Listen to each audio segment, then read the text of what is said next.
Kung gusto mo maghiwalay na tayo, ganyan. Mm. Huwag po kayo maniwala. Tandaan na mga babae ay parang adobo. Hindi kumpleto pag walang kapag ka sinabi namin, kunyari na ano, di ba minsan magagalit kami, tapos tatanungin nyo kami, anong problema mo? Tapos sasabihin namin, wala. Huwag kayong maniwala.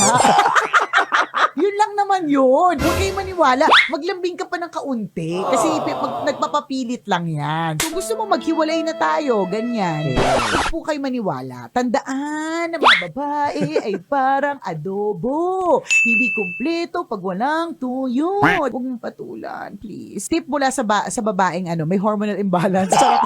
Alam ko yung mga sapak, saltik, at kung paano tumakbo ang utak ng isang babae. Kamaniwala. Ang mga babae minsan kasi parang gusto lang namin na yung maramdaman namin that we are important. May mga ganong alam mo